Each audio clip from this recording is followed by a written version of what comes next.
I grew up in a small town in Connecticut, and I was an only child, so I spent a lot of time by myself. As a teenager, I really got into fishing, and fishing mostly by myself and finding beautiful ponds and lakes, and I just have such fond memories. I was not into conservation. I was just a real ardent outdoor lover. When I moved to Spokane, I had just recently purchased the property that I now still live in. Part of the reason I loved that property was because it was literally surrounded by Riverside State Park, as well as being on the Spokane River.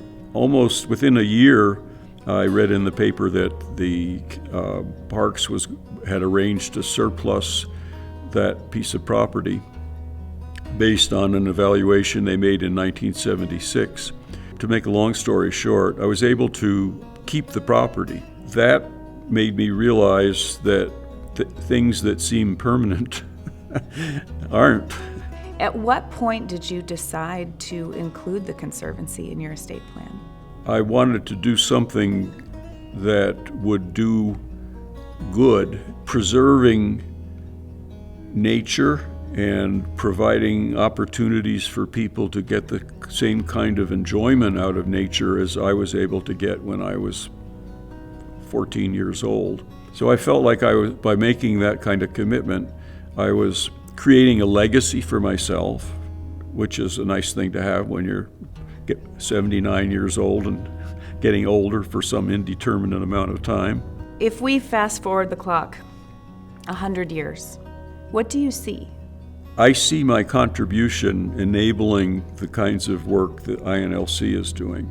What I would hope is that people treat nature differently than they do now.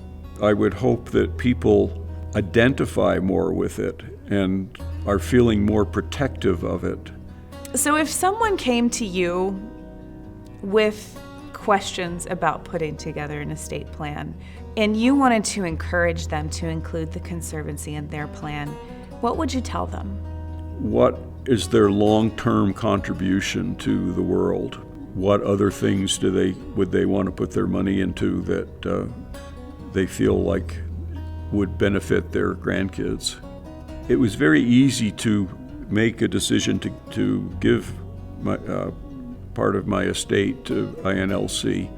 I've come to know the organization and the people in it. I've had plenty of opportunity to see how those people think and get a sense of their values. And I can't think of a better way to ensure that the money that I give will be used wisely.